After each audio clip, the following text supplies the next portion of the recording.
So last week we took a basic look at the After Effects interface and you animated a basic shape, keyframing using the timeline. So that was achieving some familiarity with After Effects. Today we're just going to expand on that. So we learned that the first thing that you kind of always do is create a new composition, and you can change the settings of your composition in this composition dialog menu.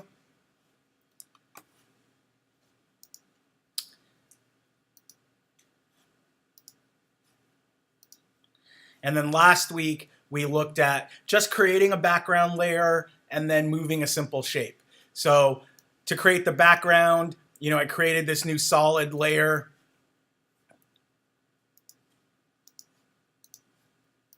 I chose a background color.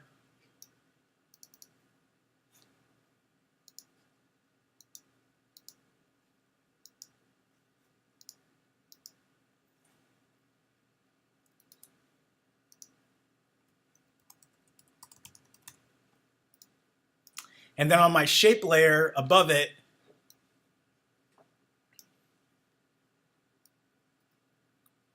I created a shape, and then I was able to animate its properties through keyframing. So again, if you twirl down this transform, you'll see all of the properties that you could animate.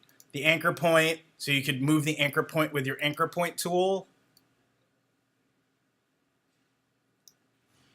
You can animate the position. So if I wanted to just animate the star moving across the screen, the simplest thing that I could do is to turn on that stopwatch to put a beginning keyframe on the left-hand side of the screen, and then drag my playhead to the end, and then I'll just move my position.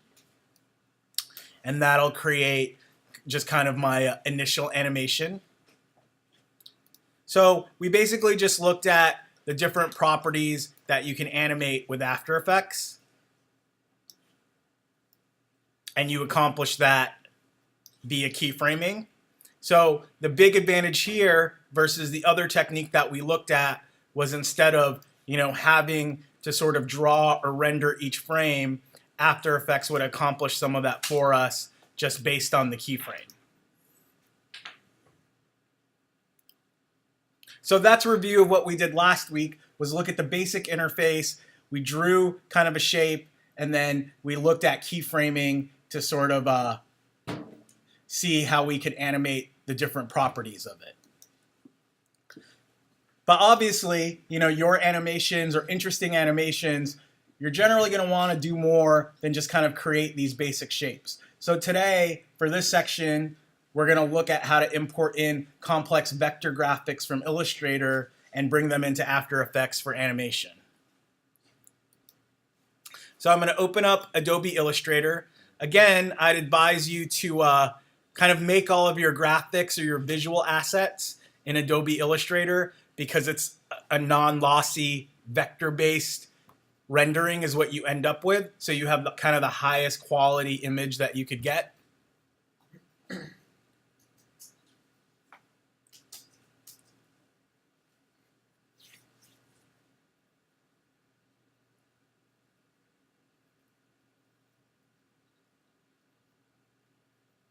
So we're going to look at a couple techniques to animate kind of complex vector-based graphics with Illustrator or with After Effects.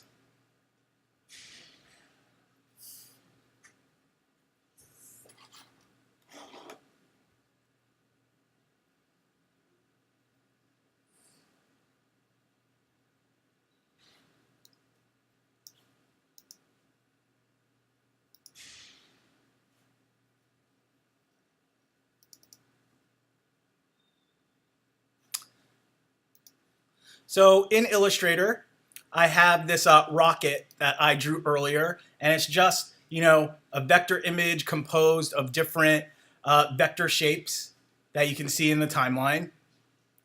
And I just want to import this into After Effects to demonstrate kind of one of the easiest sort of animations that you can do. And it's the same principle as we did with the basic shape. Instead of the basic shape, though, we're bringing in these vector drawn images from Illustrator, but you can still animate all of its properties. So how I would do that is I'm going to create a new project. So I kind of have a blank slate in which to work. And then I just want to go to File, Import, and find my After Effects file, or my Illustrator file. So in this case, it's this rocket. And then I have a couple choices here. I can either import it as footage or as a composition and retain the layer size. For this, I'm going to import it as footage, and then we'll look at what importing it as a composition kind of looks like later. But if I just hit open, you'll see that I have my Illustrator document as a visual asset, as vector art in After Effects. So I'm going to create a new composition. This one is 5 seconds long. I'll make it 10 seconds just for this example. And I'll hit OK. And if I bring my, just drag that image into the timeline, you'll see now I have this rocket that I can animate in After Effects. Let me save it. Again, with After Effects, kind of notoriously crashes a lot because it's pretty graphics heavy of a program. So I would recommend that you save frequently when you're working so you don't lose the work that you've done.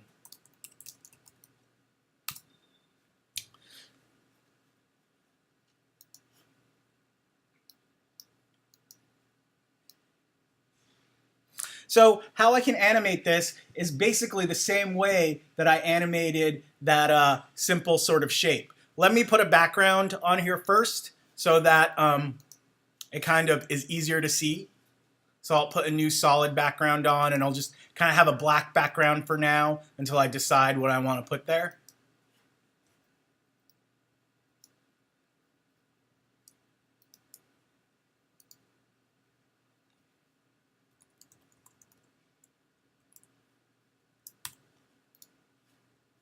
So I'm just going to animate this the same way I animated my simple shape by keyframing its properties.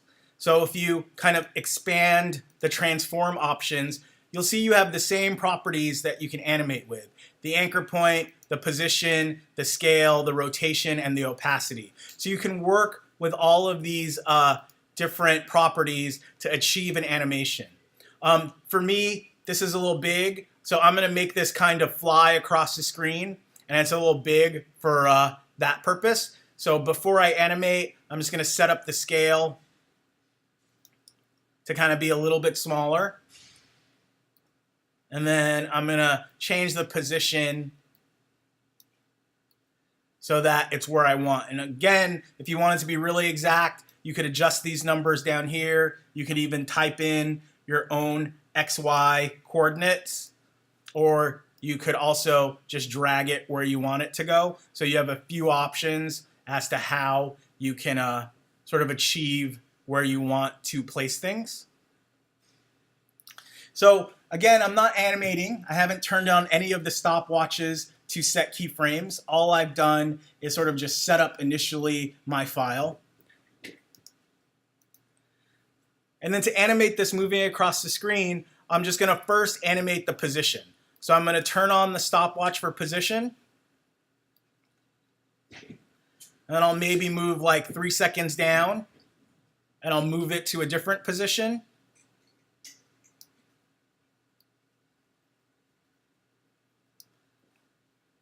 A couple more seconds down on the timeline, I'll move it to a different position.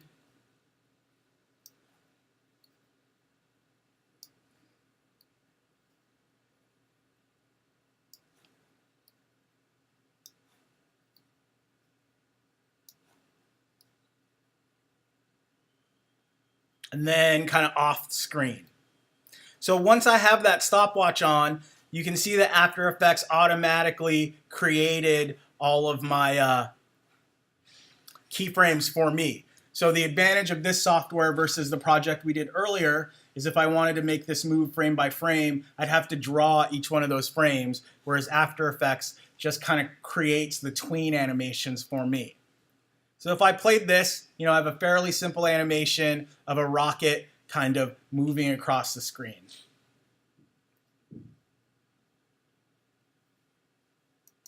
So because we don't have to focus so much on drawing each frame, After Effects really lets you refine the animation. You can kind of refine the motion, refine the animation by adjusting different properties, changing your motion path. So let's make this animation a little bit more complicated.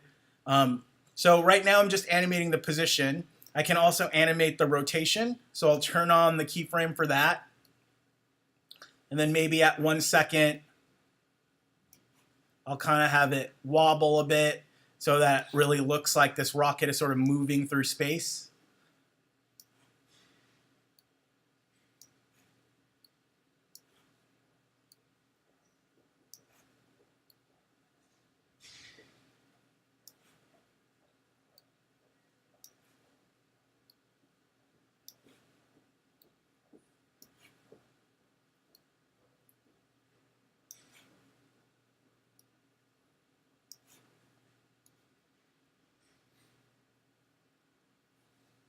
And then maybe I could also kind of animate some of the scale properties of it so that it kind of looks like it's getting a little bit bigger or smaller or moving closer to the camera as it moves. So I'll turn on my keyframe for scale.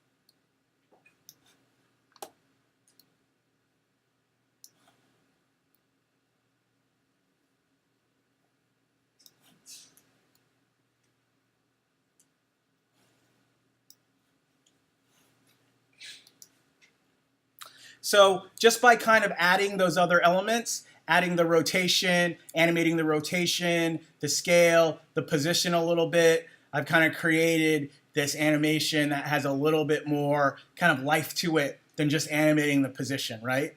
So by animating the scale, you can kind of almost create some depth where it looks like the rocket is moving, a little bit closer to the camera and out. And then by animating the rotation, you can kind of create this illusion of the rocket sort of moving through space.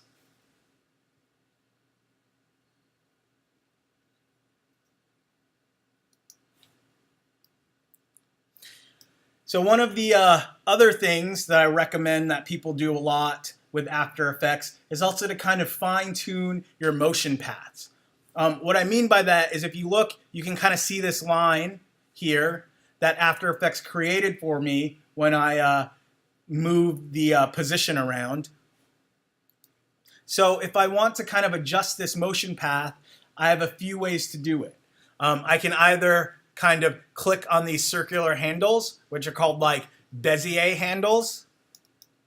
And you can see when I click on them and kind of play with them, it changes the shape of that motion path and makes it more of a curve instead of sort of a linear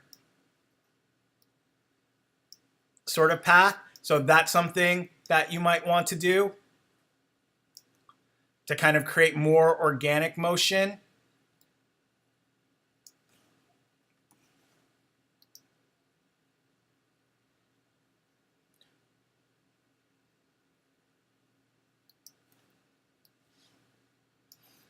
And I can do that with the other properties also.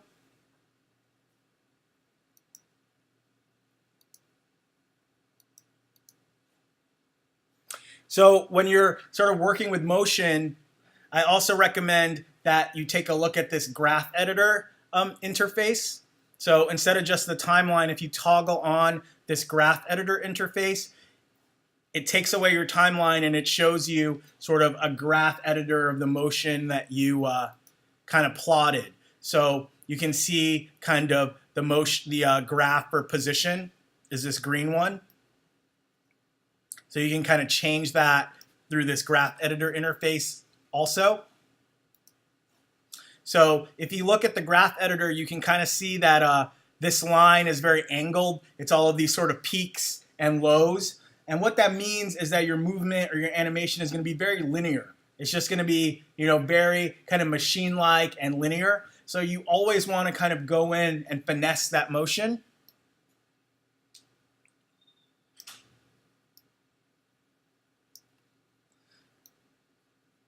So I could kind of change the position of the keyframes through here.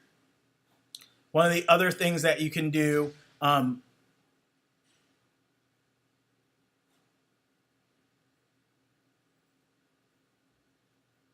is you'll see that down here where I'm sort of clicking at the bottom of the screen, you have all of these other options. The main ones, like the really useful ones, are these ones called easy ease in, ease out.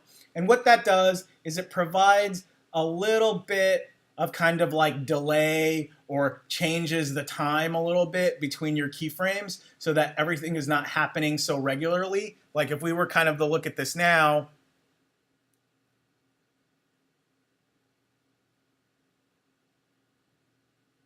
we can see that that scale transformation just happens at this really kind of abrupt rate. Like every time it hits that keyframe, there's a change.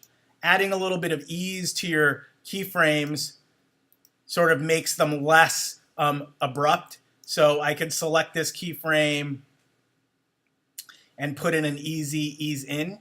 So when I click that, you can see that it went from this sort of 90-degree or 45-degree angle to this kind of gentler curve, and that makes the transformation just much more organic. So on this one, I'll do an ease out. So you can see, just having it here like this, it's a very linear sort of path. But if I put in an ease out, it kind of makes it into this sort of curve, which is a more organic, sort of true to life motion. So it just adds a kind of smoothness to your animation. So I'd recommend that you kind of think about easing.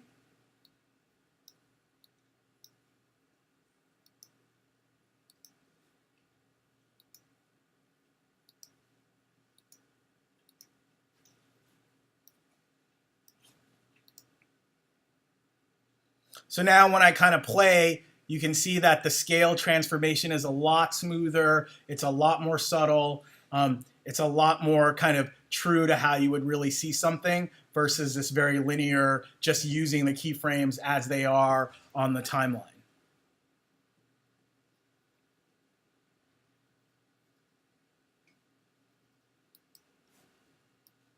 So because After Effects kind of takes care of drawing all of these in-between frames for us, it really lets you focus not only on drawing complicated graphics, but also just how sophisticated you can get your animation. So don't forget these details like easing in and easing out your motion and your animation paths. Really try to kind of refine your animations through this software.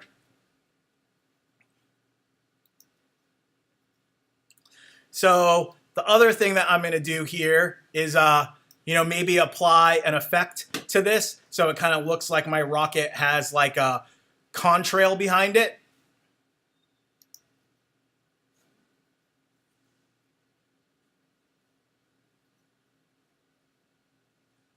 So I'm going to create kind of a new shape layer just so I can apply my effect to it. Or actually, I'll apply my effect to this rocket. So with my rocket selected, I'm going to go to the effects menu and kind of look for an effect that I think will, make like a nice rocket or contrail behind it so it looks like it's blasting off.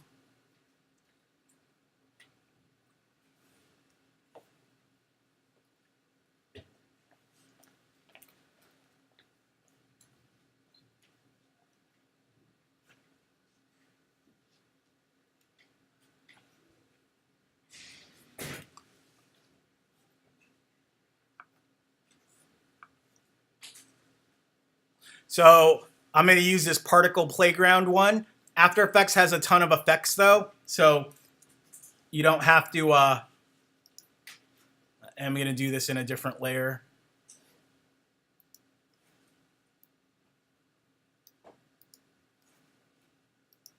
You can kind of, when you have time or you're working on your own projects, kind of look through the effects to find ones that work for you.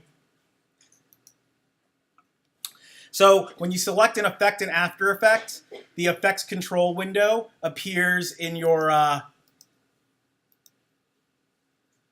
project window, and you can kind of toggle between them. So you can see your assets versus your effect control. So I'm just going to create kind of a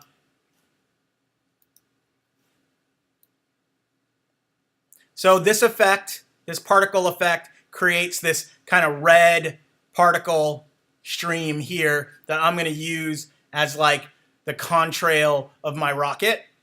So I can adjust it in the effects window.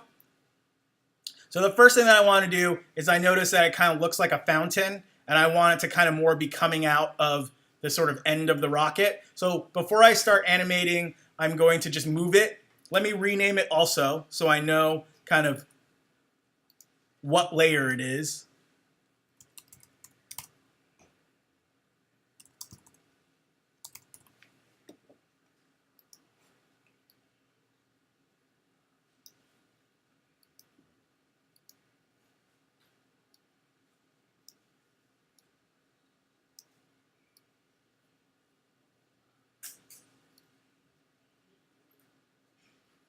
So I'm just going to move its position so that the starting position is kind of where the rocket starts off.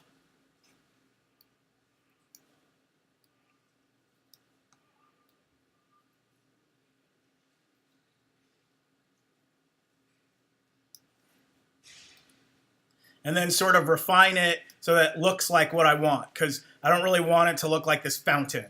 So first I can change kind of the radius of it. So when I do that, can kind of get like wider or narrower. I can change like how many particles I want, so I can make it kind of denser or thinner. I can change its direction.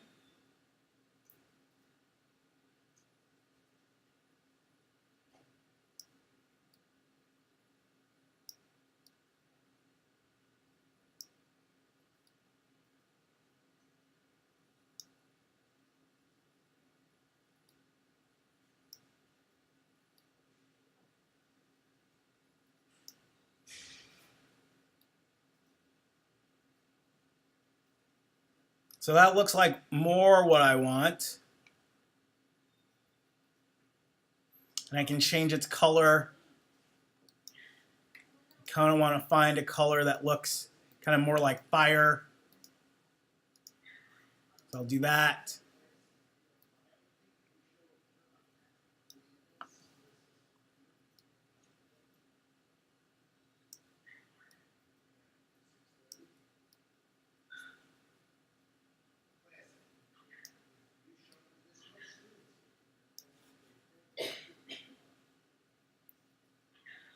So now I can begin to animate it so that it follows the rocket. So I'll just animate its position. So a shortcut in After Effects is you can call all of these animation properties just by typing in the first letter of them in your keyboard. So for position, instead of kind of expanding down and finding the transform effects, if I want to keep my timeline uncluttered, I can just select it and hit P, and it'll call up the position. I want to see the position of the rocket too, so I can kind of follow these keyframes. So I'll turn on my position for my little fireball. And then this here, I don't know if you can see that, but this little arrow by your keyframes lets you kind of switch between keyframes. So if I want to kind of just really adjust my keyframes, or in this case follow where my keyframes are, instead of manually moving there on the timeline, I'll just select these arrows.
So I'm just following where my rocket's moving and kind of moving the position of this effect. So it looks like, it's like a little contrail that's blasting off.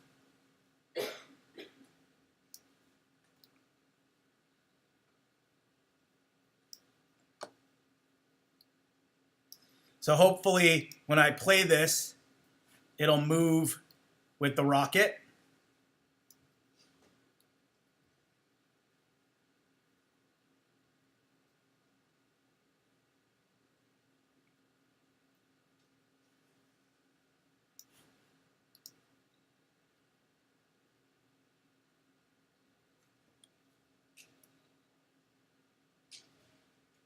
And I'll kind of adjust it so that it looks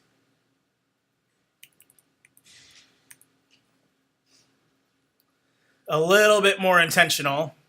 So I can kind of adjust its velocity also.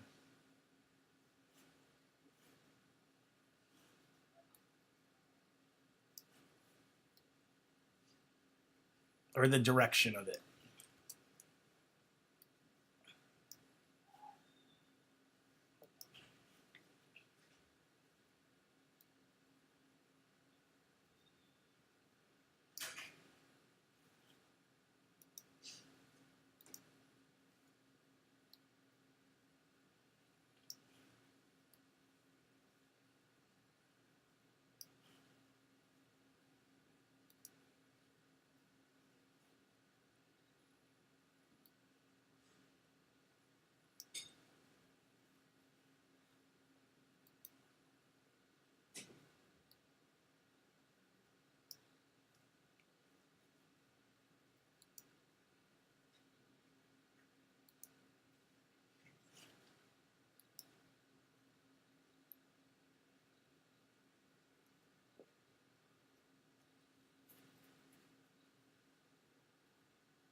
Maybe I'll make that bigger. I can't really see that on the screen. So I'm going to make those a little bit bigger. There you go. Maybe not that big.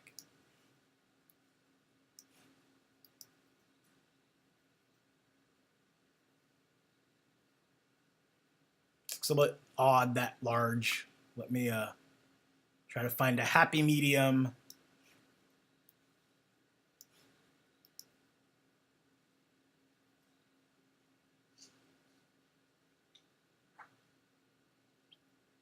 So now if I wanted, I could put kind of a more complicated background on this too, kind of one that makes sense for the animation that I'm making. So I could kind of make a background that looks like space. So in my background layer, I'll grab my star tool.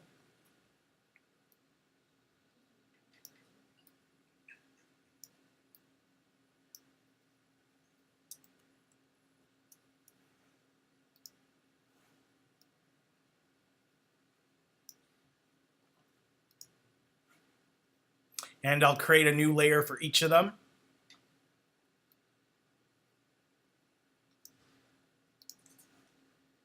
and kind of just add some stars to this.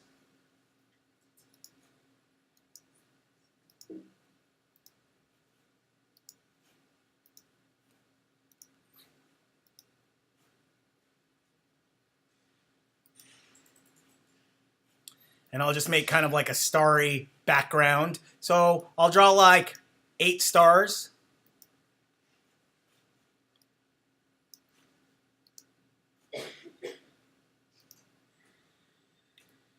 And I'm going to put each one on its own shape layer so I can kind of animate them separately.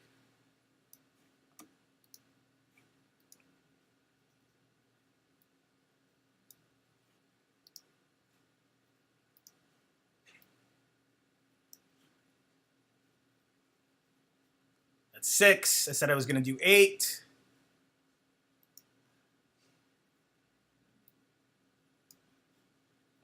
And I'll do one more.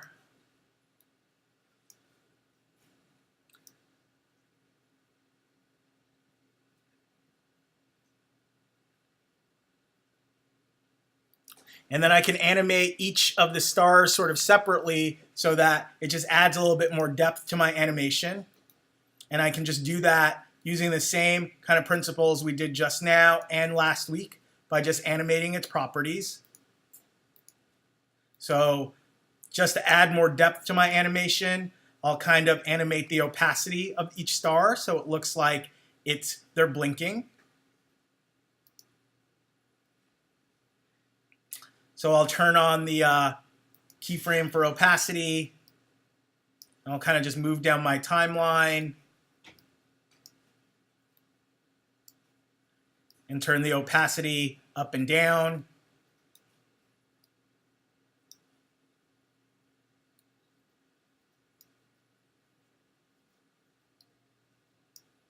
So if I were to preview that, looks like the stars are blinking, right? So I can either just go down my timeline and keep doing that, or kind of a shortcut is once I have all my keyframes sort of drawn, I can just select them all, copy them, and then paste them so I don't have to draw each of these, because all I want it to do is blink, so I don't want to spend time kind of going down all 10 seconds and making them drawing a separate keyframe. And so I'll just paste them in, and it will begin the keyframe right where your timeline is.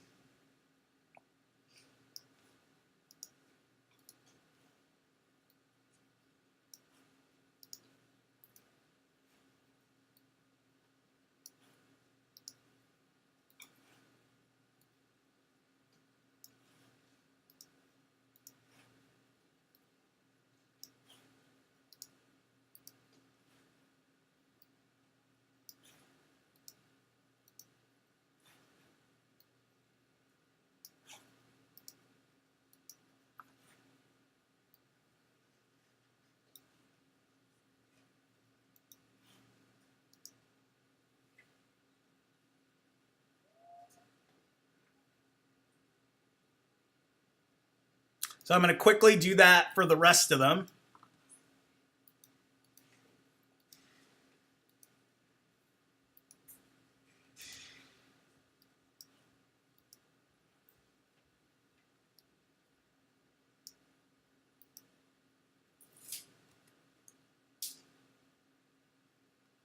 And I'm going to try to do them at different rates so it looks like the stars are kind of blinking at different rates. It just makes my animation a little bit more complex, but feel free to kind of, if you've got a specific style that calls for these stars all blinking at the same time, feel free to make them all blink at the same time.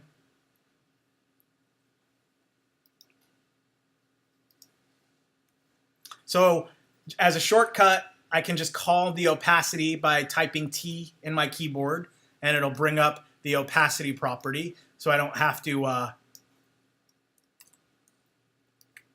expand it to do all of that.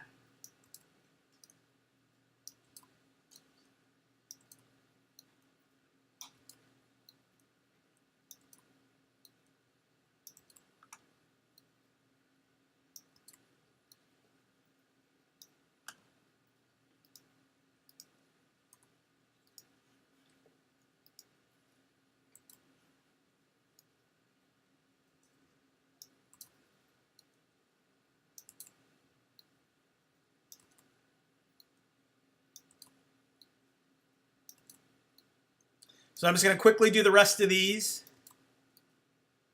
so we can finish up the example.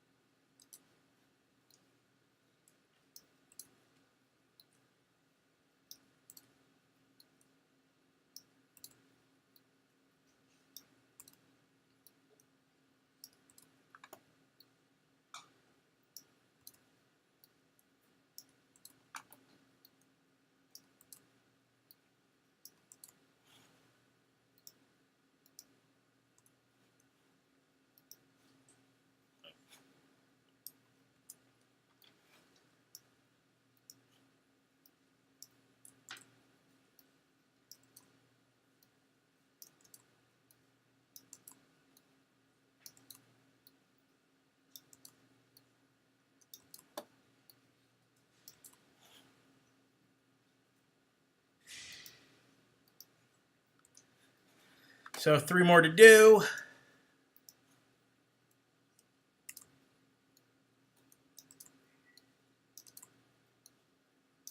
Just going to randomly just paste these keyframes I made earlier in the opacity property of all of these stars.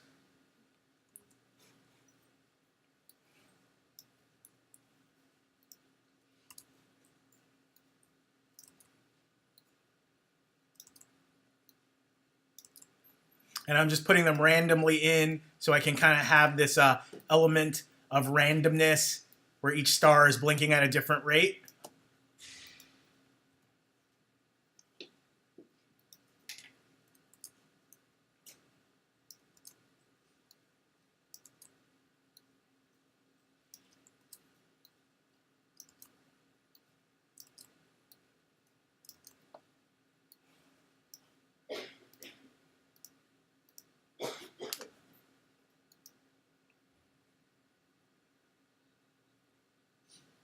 So if I were to play that, I have that twinkling star effect. I can also kind of adjust the layer order so that it looks like some of the stars are sort of more in front of the rocket so that they're more sort of in 3D space.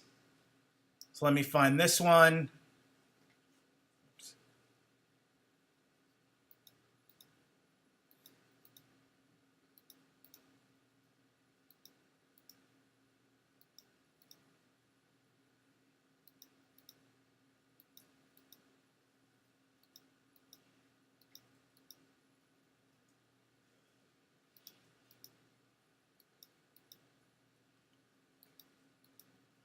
So I can kind of move this guy above the rocket layer so that it's in front of the rocket. I'll move this big one.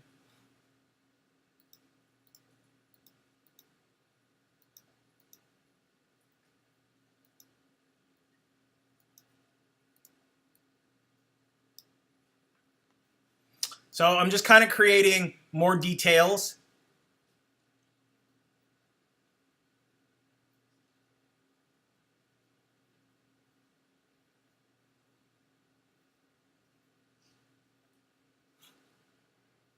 So that's one way to kind of animate complex vector shapes in After Effects. The same way that we did that simple shape, you just import your Illustrator file and then animate its properties. The other way that we can animate vector shapes is we can actually kind of do an approximation of the frame by frame technique that we used earlier.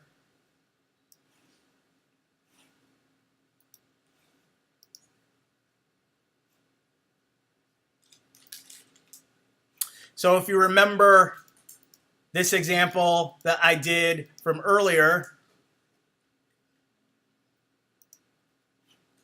of this bat sort of flying, and then we put each kind of beat of those wings on a different layer, we can emulate that effect in After Effects also. So I'm going to bring this. So I'm going to create 3 separate files for each of these layers.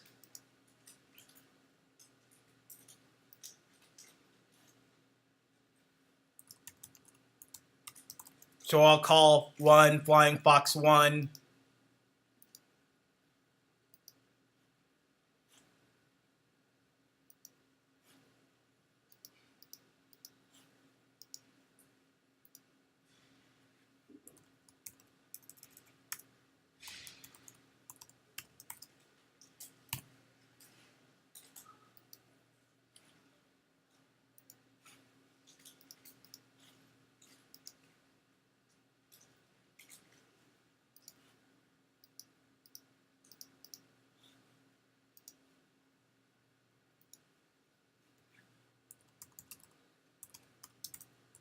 So I have these 3 separate files that each have a different part of this layer composition visible, and then I can just bring those into After Effects. So I'll save this.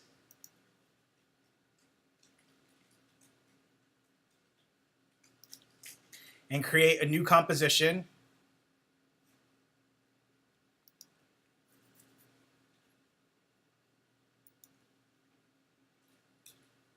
And this time, since I have 3 files, I'm going to import multiple files.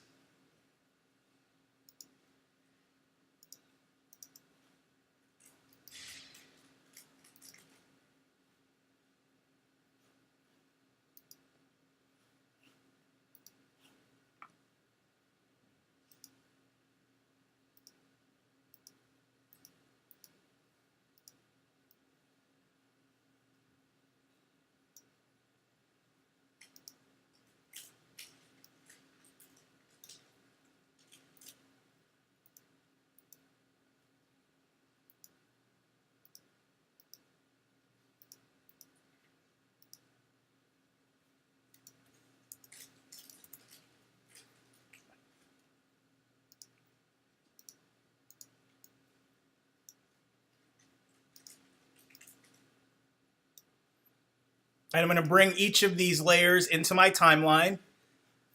My window is too small, so to change that, I'll just go to my composition settings, and I'll go back to my HD TV. And I probably want to make this a little longer. I'll keep it at 10 seconds. So now I kind of want to create a frame by frame here. So I'm just going to toggle on and off the visibility of each of these to kind of emulate that frame by frame effect. So in my little slidey bar here, I'm going to magnify in so I can see each individual frame. And I'm just going to kind of change the layer time so that each layer sort of starts at a different frame.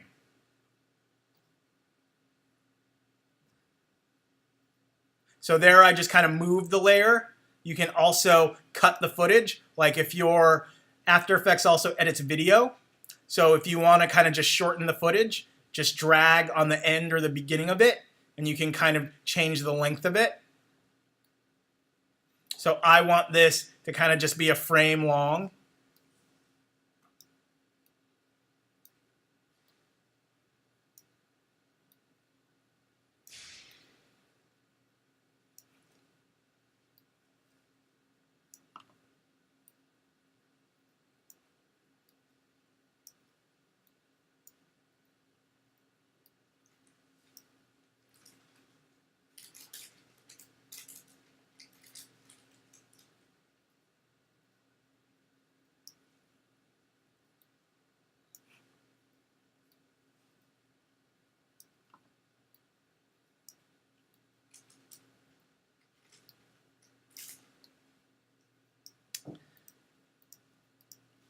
And then rather than kind of doing this multiple times, like let's say I wanted 10 seconds of this footage of this bat sort of moving or flying, I can just copy each layer,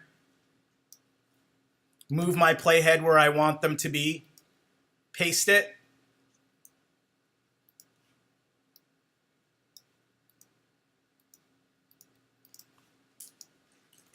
or duplicate it.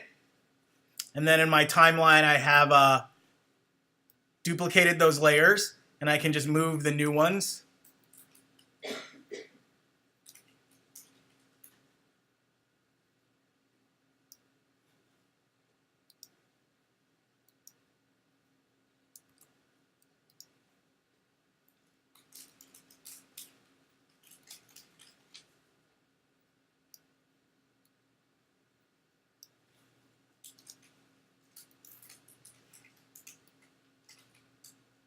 And I can fairly quickly get 10 seconds of this.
So I'm not going to do a full 10 seconds here.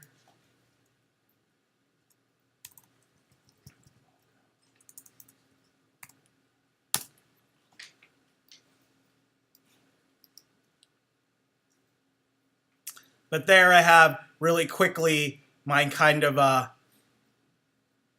bat sort of flying. If I wanted to slow that down, all I would have to do is sort of extend it so that it wasn't, instead of changing it every frame, I could change it every 2 frames. So we just saw a couple ways that we can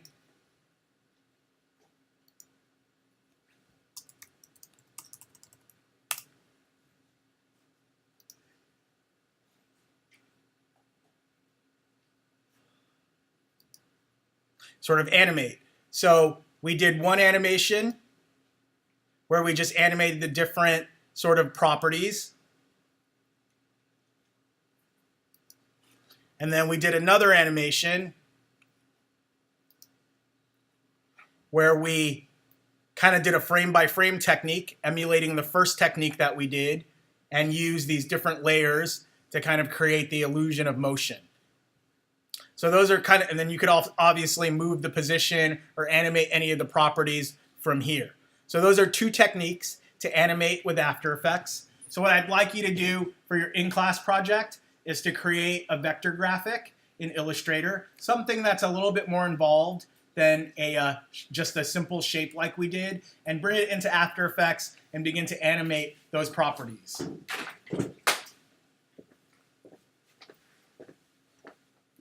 I'm going to turn on the lights. So your first step is going to be to use Illustrator to create